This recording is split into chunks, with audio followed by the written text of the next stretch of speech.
오늘 둘째 날 새벽을 깨우는 성전 예배와 영성 예배하는 모든 분들에게 오늘도 주님 안에서 좋은 일들이 일어나게 되시기를 바랍니다. 제가 꽤 오래됐죠. 한 30, 한 50년 된 것 같은데 필리핀을 한번 선교여행을 간 적이 있습니다. 마침 필리핀에서 예수님이 십자가의 고난을 연상하는 행사를 하는 걸 보았습니다. 한 사람이 옷을 다 벗고 십자가를 어깨에다 메고 예수님의 고난의 길 비아 돌로로사 그걸 재현하면서 십자가를 메고 가는, 제가 다른 일정 때문에 끝까지 보지 못했지만 선교사님의 말씀을 들으니까 어느 지점에 가서 그 사람을 십자가에다 못을 박는 그런 것까지 다 재현한다고 하는 그런 이야기를 들었습니다. 지금도 남미에서는 예수님의 십자가의 행렬을 재현하고 십자가에 못 박는 그런 것들을 시행을 하고 있다고 그럽니다. 우리가 사순절이 중요한 것은 뭔가 하면 우리의 신앙을 한번 더듬어보고 신앙을 한번 감찰해보는 그러한 시간을 갖는 것이 귀하다고 생각을 합니다. 마침 제가 이번 주간에는 종회 준비 때문에 회의가 있어가지고 제가 월요일날도 오늘도 또 거의 내일까지는 새벽기도를 마치고 바로 서울에 가야 되기 때문에 여러분들에게 먼저 죄송합니다. 제가 기도하지 못해서. 그래서 오늘도 제가 새벽에 3시에 나와서 대신 기도하고 성경을 보는 시간을 가졌습니다. 교제를 중심으로 하겠습니다. 나폴레옹 힐이라는 사람이 이야기했습니다. 현대인은 7가지의 불안을 가지고 있다, 그렇게 얘기했습니다. 하나는 가난입니다. 가난이라는 것은 우리를 힘들게 하지 않습니까? 나고 가난해지면 어떡할까? 내가 가난하면 어떡하는가? 이것 때문에 불안해하고, 두 번째로는 실패에 대한 불안이라는 거예요. 모든 일을 다 잘 될 수만은 없기 때문에 나도 실패하면 어떻게 할까? 그 다음에 질병에 걸리면 어떻게 할까? 요즘은 3사람당 1사람이 암이라고 그러잖아요. 나도 암에 걸리면 어떡하는가 하는 것에 대한 불안, 그 다음에 사람에 대한 불안이라는 거예요. 여러분, 저도 어렸을 때 그런 얘기를 들었습니다. 밤에 제일 무서운 게 누구를 만나는 거죠? 사람을 만나는 거라고 그러잖아요. 짐승은 절대로 사람을 해치지 않습니다.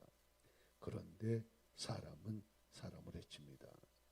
그래 밤길에 가다가 사람을 만나는 것이 제일 불안하다, 두렵다, 그런 일을 하는 것과 같은 맥락입니다. 그 다음에 노화에 대한 불안이라는 거죠. 늙어가는 것에 대한 불안.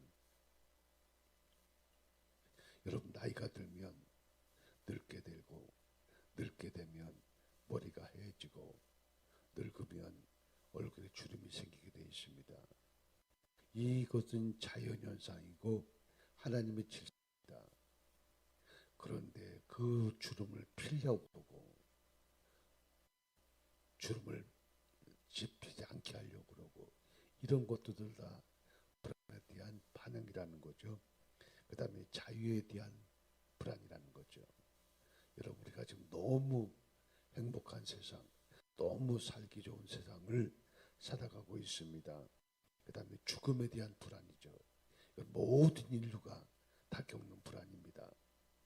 죽음에 대한 두려움, 죽음에 대한 불안, 이것이 우리를 불안하게 하는 것이다, 그렇게 이야기하고 있습니다.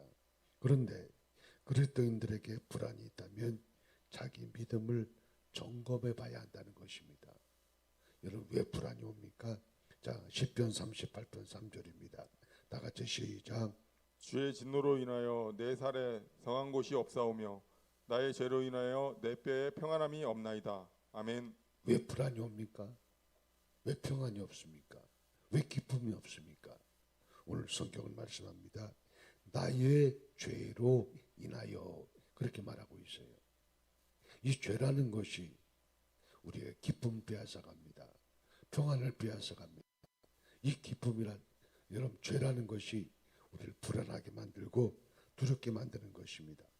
그래서 오늘 시편 기자는 그 죄가 나로 인하여 불안하게 만든다고 그렇게 고백하고 있는 것을 볼 수가 있습니다. 죄 때문에 내 뼈에 평안함이 없나이다. 여러분 죄가 우리를 불안하게 만들고 기쁨을 빼앗아가는 것입니다. 고난당할 때 믿음이 약하면 불안하는 것이죠. 성도들이 받는 모든 고난을 극복할 수 있는 것이 있습니다. 여러분 하나님께서는 우리에게 감당치 못할 시험을 주지 않는다고 그랬습니다. 고린도전서 10장 13절 다 같이 시작.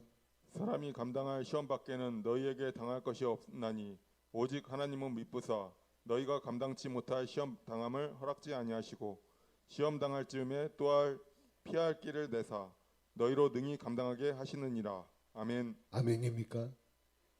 하나님은요 우리에게 감당하지 못할 시험 주지 않는다고 그랬어요. 믿으시기 바라요. 아멘. 감당치 못할 시험 주잖아요. 어린아이에게는 어린아이만큼, 신앙이 학생인 사람은 학생인 것만큼, 어른인 사람은 어른인 것만큼 시험을 주는 거예요. 목사가 당하는 시험과 성도가 당하는 시험은 다릅니다. 그러니까 하나님께서는 누구에게든지 간에 본인의 믿음을 따라서 감당할 만한 시험을 주신다고 성경이 말씀한 것 믿으시기 바랍니다. 아멘. 그러니까 여러분이 아무리 힘들고 어려워도 여러분이 감당할 수 있는 만큼 하나님 주시고, 또 하나는 내가 도저히 감당할 수 없을 때 피할 길까지 하나님이 만들어 주시는 것을 깨달으시기 바랍니다. 아멘. 그렇습니다. 하나님은 우리를 잘 아십니다. 나보다 나를 더 잘 아시는 분이 하나님이십니다. 그렇기 때문에 그 하나님이 우리에게 믿음의 분량에 따라서 감당할 수 있는, 그리고 믿음의 분량에 따라서 도저히 감당 못할 때는 다른 피할 길까지 예비하시는 것을 깨닫게 되시기를 바랍니다. 아멘. 그러면 고난이 왔을 때 우리가 어떻게 해야 되느냐? 첫째로 기도의 사람이 되시기를 주의 이름으로 축복합니다. 성도가 고난을 극복하려면 제일 먼저 해야 될 일이 뭐냐? 하나님께 나아가 기도해야 될 줄로 믿습니다. 아멘. 여러분 예수님의 사역에 얼마나 많은 힘든 일이 있었습니까? 예수님의 사역에 얼마나 많은 고난이 있습니까? 고난 앞에서 예수님이 이렇게 말씀합니다. 마가복음 1장 35절입니다. 다 같이 시작. 새벽 오히려 미명에 예수께서 일어나 나가 한적한 곳으로 가사 거기서 기도하시더니. 아멘. 새벽 오히려 미명에, 이건 뭐냐면 습관이라는 거예요. 새벽 오히려 미명에 예수님 습관을 쫓아 기도하셨어요. 왜? 너무너무 시련이 많으니까, 너무 어려움이 많으니까. 예수님이지만, 하나님이었지만 기도하지 아니하고는 그 사역을 감당할 수 없기 때문에 습관을 쫓아 새벽만 되면 항상 감람산에 올라가서 기도하신 예수님의 모습을 우리에게 보여주고 있습니다. 여러분 하나님도 기도하셨어요. 예수님도 기도하셨어요. 새벽기도 누가 만들었어요? 주기철 목사님 만든 게 아닙니다. 오늘 전도사가 처음에 시골교회 부임해가지고 새벽기도가 얼마나 어렵습니까? 하루도 안 빠지고 365일 새벽기도해야 한다는 그 부담. 자기도 모르게 사택에서 나오면서 아유, 빌어먹을 뭐 새벽 기도는 어떤 일 만들어 가지고 힘들게 하냐고. 네, 거길 지나가다 장로님이 들었어요. 전도사님, 새벽 기도는 사람이 만든 게 아닙니다. 예수님이 시작하셨습니다. 그 전사님이 회개했대요. 예수님까지도 기도하지 않고는 사역을 감당할 수 없었기 때문에 아멘. 습관을 따라 기도하신 것을 믿으시기 바랍니다. 아멘. 그래서 예수님도 한적한 곳에 가셔서 거기서 기도하셨다고 말씀합니다. 마태복음 20장 36절입니다. 다 같이 시작. 이에 예수께서 제자들과 함께 겟세마네라 하는 곳에 이르러 제자들에게 이르시되 내가 저기 가서 기도할 동안에 너희는 여기 앉아 있으라 하시고. 아멘. 십자가 지기 전에도 예수님이 하신 것이 기도였습니다. 우리 기독교인들은 어떤 일을 계획할 때도 기도하고 어떤 일을 진행하면서도 기도하고 어떤 일을 마칠 때까지 기도하고 마친 다음에도 기도가 필요한 줄로 믿습니다. 아멘. 우리가 단계선교 지금도 기도하잖아요. 거기에 많은 방해 세력들이 있습니다. 어둠의 영들이 있습니다. 왜 지금부터 기도합니까? 우리가 끊임없이 기도할 때 우리의 가는 코스와 일정마다 성령 기름 부어주시고 또 예수의 피를 발라주셔서 악한 영들이 방해하지 못하도록 기도하는 거예요. 예수님도 십자가를 앞에 놓고 기도하셨습니다. 왜? 거기도 방해하는 악의 세력이 있기 때문에, 반대하는 세력이 있기 때문에, 어둠의 영들이 있기 때문에 예수님도 십자가 지기 전날 전에 또 기도로 십자가를 준비했던 것을 볼 수가 있습니다. 여러분, 제자들 사이에도 얼마나 많은 어려움이 있었습니까? 마가복음 9장 29절입니다. 이르시되 기도 외에는 다른 것으로 이런 유가 나갈 수 없느니라. 예수님 말씀한 거예요. 제자들에게 너희도 기도해라. 다 마귀가 역사하고 악한 영들이 방해하는데 기도밖에 방법이 없다. 그러니까 기도 외에는 다른 대안이 없다. 그래서 제자들에게 예수님께서 기도를 강조하신 것을 믿으시기 바랍니다. 아멘. 그래서 우리는 사도행전처럼 기도해야 되고 예수님처럼 기도해야 될 줄로 믿습니다. 아멘. 우리가 밤기도를 시작한 것이 그래서 시작한 것입니다. 우리가 밤기도 시작한 건 한 15년 됐는데 예수님처럼 사도행전처럼 오로지 기도에 힘쓰자. 이게 밤기도의 캐치프레이입니다. 기도가 없이는 우리가 아무것도 할 수 없기 때문입니다. 기도만이 위기를 이기는 방법이라고 예수님도 말씀하십니다. 아멘. 사도행전 교회도 예수님을 받아서 기도를 통해서 하나님의 일과 사명을 감당하게 된 줄로 믿습니다. 자, 당시 헤롯 왕이 야고보를 죽였습니다. 그러니까 교인들은 흩어지지요. 그러니까 예루살렘을 떠나지요. 자기 정치적 지지도는 올라가지요. 신바람 난 거예요. 그래가지고 이젠 베드로를 죽이면 내 인기가 더 올라가겠다 생각을 하고 베드로를 죽이려고 감옥에 가둔 거죠. 자, 오늘 본문입니다. 사도행전 12장 5절입니다. 시작. 이에 베드로는 옥에 갇혔고 교회는 그를 위하여 간절히 하나님께 빌더라. 아멘. 그러니까 베드로 담임 목사가 감옥에 가니까 어떡하겠어요? 교인들이 기도하잖아요. 응? 베드로는 지금 옥에 있습니다. 교회는 그를 위하여 간절히 하나님께 빌더라. 그랬어요. 여러분, 베드로가 감옥에 갇힌 건 뭡니까? 우리들의 문제예요. 이것이 개인의 문제가 될 수 있고 가정의 문제가 될 수 있고 교회의 문제가 될 수 있고 또 직장이나 사업의 문제가 될 수 있습니다. 베드로는 옥에 갇혔습니다. 우리에게 문제가 찾아옵니다. 그때 교회는 우리가 교회예요. 어떻게 됩니까? 그를 위하여 간절히 하나님께 빌더라. 문제를 놓고 하나님께 간절히 기도해달라는 거죠. 아멘. 여러분, 문제를 주는 것 우리로 말미암아 기도하라고 하신 하나님의 경고인 줄로 믿으시기 바랍니다. 아멘. 그 기도의 결과가 뭡니까? 오늘 보면 7절입니다. 다 같이 시작. 호련히 주의 사자가 곁에 서매 옥중에 광채가 조요하며 또 베드로의 옆구리를 쳐 깨워 가로되 급히 일어나라 하니 쇠사슬이 그 손에서 벗어지더라. 아멘. 이 호련히가 중요한 거예요. 호련히가 뭡니까?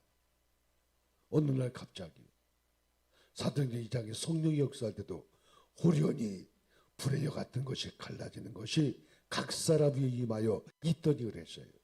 호련히 이건 하나님의 역사입니다. 하나님이 하시는 일입니다. 언제인지 모릅니다.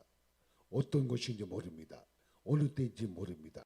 호련히 이게 바로 하나님이 역사하시는 시간인 줄로 믿습니다. 아멘. 나는 오늘 이 호련히 역사하는 하나님의 기적이 오늘 여러분 모두에게 임하게 되시기를 주의 이름으로 축복합니다. 아멘. 호련히 하나님의 역사예요. 하나님 때와 장소를 가리지 않습니다. 호련히 하나님의 역사가 임하게 되는데 잠자고 있는 베드로를 옆구리를 쳐서 깨우고 가로되 급히 일어나라 하니 쇠사슬이 그 손에서 벗어지더라. 하나님이 열심히 간절히 기도할 때 하나님의 때가 되면 여러분의 모든 문제가 클러지고 풀려지고 열려지게 될 줄로 믿으시기 바랍니다. 아멘. 이 호련히는 하나님의 역사의 시간이에요.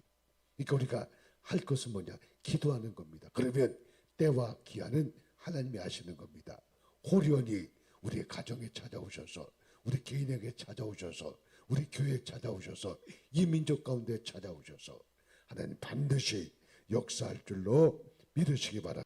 아멘. 이 호련이라는 하나님의 기적의 타임이 오늘 여러분에게 함께 하시기를 주의 이름으로 축복합니다. 아멘. 그래서 야고보도 말씀하고 있습니다. 야고보서 5장 13절입니다. 너희 중에 고난 당한 자가 있느냐? 고난, 시련, 어려움 당한 자가 있느냐? 저는 기도할 것이요. 아멘. 기도가 방법이라는 거죠. 기도가 해답이라는 거예요. 그래서 우리가 어떤 문제가 올지라도 어떤 고난이 와도 기도를 통해서 해결받고 응답받기를 주의 이름으로 축복합니다. 아멘. 두 번째로 여러분 누구한테 고난이 오느냐? 한 명의 사람에게 고난이 옵니다.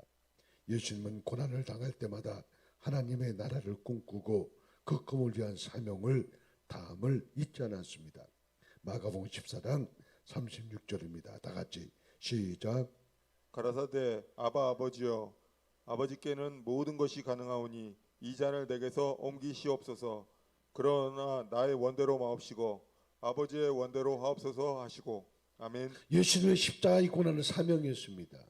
어떤 사명이요? 온 인류를 죄 가운데서 구원하는 사명이 예수님의 십자가의 고난에 달려 있었습니다. 이런 베드로도 고난이 왔습니다. 예수님을 포기하고 예수님을 떠나기도 했습니다. 마태복음 16장 23절 다 같이 시작. 예수께서 돌이키시며 베드로에게 이르시되 사단아 내 뒤로 물러가라. 너는 나를 넘어지게 하는 자로다. 내가 하나님의 일을 생각하지 아니하고 도리어 사람의 일을 생각하는도다 하시고. 아멘. 여러분 우리가 하나님의 사명을 감당할 때 가장 큰 원수가 누구예요? 내 가족이에요. 가까운 사람이에요. 내 주변 사람이에요. 예수님의 그 사명을 갈 때에 베드로가 반대합니다. 베드로가 방해였습니다. 오죽하면 예수님 베드로에게 사탄아 내 뒤로 물러가라 말씀할 정도로 가까이 있던 베드로가 방해자가 된 겁니다. 여러분 우리가 하나님의 사명의 사람은 기도를 해야 될 것이고 기도하는 가운데도 가까운 사람을 통해서 방해하는 역사가 일어날 것을 우리에게 말씀하고 있는 것입니다. 아멘. 그래서 요셉도 고난당할 때마다 인생의 주인은 자신이 아니라 하나님인 것을 고백하며 기도하지 않습니까? 창세기 45장 7절 다 같이 시작. 하나님이 큰 구원으로 당신들의 생명을 보존하고 당신들의 후손을 세상에 두시려고 나를 당신들 앞에 앞서 보내셨나니. 아멘. 여러분 요셉에게 얼마나 많은 고난이 있었어요. 요셉이 이렇게 말합니다. 형들이요 내가 고난당한 곳, 내가 어려움 당한 곳, 내가 팔려간 곳, 내가 노예 생활한 곳, 내가 감옥 간 곳 당신 때문이 아닙니다. 하나님이 나를 통해서 히브리 민족을 구원하시려고 먼저 나를 보낸 겁니다. 이렇게 고백합니다. 여러분 맞습니다. 사명의 사람은 하나님의 섭리를 깨달아야 됩니다. 아멘. 하나님의 계획을 발견해야 됩니다. 반드시 그 고난은 우연이 아닙니다. 하나님의 놀라운 역사를 이루어가는 과정인 것을 오늘 요셉을 통해서 깨닫게 되시기를 주의 이름으로 축복합니다. 아멘. 그렇기 때문에 우리가 항상 이 고난이 하나님의 사명자들에게는 놀라운 축복인 것을 알아야 되는 것입니다. 세 번째로 헌신의 사람입니다. 예수님은 죄인을 구원고자 하는 아버지의 뜻을 이루기 위해서 헌신적으로 고난을 극복하신 것을 볼 수가 있습니다. 고린도후서 5장 15절입니다. 다 같이 시작. 저가 모든 사람을 대신하여 죽으심은 산 자들로 하여금 다시는 저희 자신을 위하여 살지 않고 오직 저희를 대신하여 죽었다가 다시 사신 자를 위하여 살게 하려 함이니라. 아멘. 야고보가 순교당했습니다. 그 다음 베드로 차례입니다. 베드로가 다음 타자였지만 그럼에도 불구하고 베드로는 게으르지 않았어요. 낙심하거나 좌절하지 않았어요. 끝까지 하나님 주신 사명을 감당하고 죽도록 충성하며 복음을 전하는 일에 헌신을 다했던 것을 볼 수가 있습니다. 여러분 이것이 바로 헌신하는 자에게 주시는 축복입니다. 그래서 사도행전 12장 17절에 이렇게 말씀합니다. 베드로가 저희에게 손짓하여 정용하게 하고 주께서 자기를 이끌어오기 위해서 나오게 하던 일을 말하고 또 야고보와 형제들에게 이 말을 전하라 하고 떠나 다른 곳으로 가니라 그렇게 말했습니다. 여러분 베드로가 감옥에서 어떻게 나온 것인가를 감정하고 있습니다. 여러분 아무리 힘들고 어려울지라도 하나님의 뜻을 바라보고 기도할 때 여러분에게도 그 고난이 나에게 놀라운 축복이었다는 사실을 간증할 수 있는 간증의 주인공들이 다 되어지기를 주의 이름으로 축원합니다. 그렇기 때문에 어떤 고난이 와도 믿음으로 사는 사람에게는 두 가지를 지켜야 됩니다. 첫째로 주의 일에 최선을 다해야 합니다. 여러분 고난이 왔다가 중단하면 안 돼요. 포기하면 안 돼요. 멈추면 안 됩니다. 어떤 고난이 와도 끝까지 주의 일을 감당하는 여러분 되시기를 주의 이름으로 축원합니다. 아멘. 두 번째로는 섬기는 일에 최선을 다해야 됩니다. 그럼에도 불구하고 우리가 주어진 사명과 주의를 위한 복음 증거와 우리의 책임과 의무를 끝까지 다할 수 있게 되어지기를 주님의 이름으로 축복합니다. 아멘. 그래서 로마서 12장 12절에 말씀합니다. 소망 중에 즐거워하며 환난 중에 참으며 기도에 항상 힘쓰며 성도들의 쓸 것을 공급하며 손대자기를 힘쓰라. 무슨 말이에요? 하나예요. 어느 고난이 와도 어려움이 와도 낙심하지 말고 좌절하지 말고 하나님 바라보고 끝까지 사명 다하고 최선을 다해서 기도하면서 맡겨진 일을 감당하라. 그렇게 말씀하고 있는 것입니다. 그래서 오늘 우리 모두가 고난의 사람 우리가 특별히 우리에게 주신 축복이 있습니다. 고난은 기도의 사람에게 주어집니다. 사명의 사람에게 주어집니다. 헌신의 사람에게 주어집니다. 그러나 끝까지 이 사명 다 감당하기 위해서 고난을 이기는 자로 살아갈 수 있기를 주님의 이름으로 축복합니다.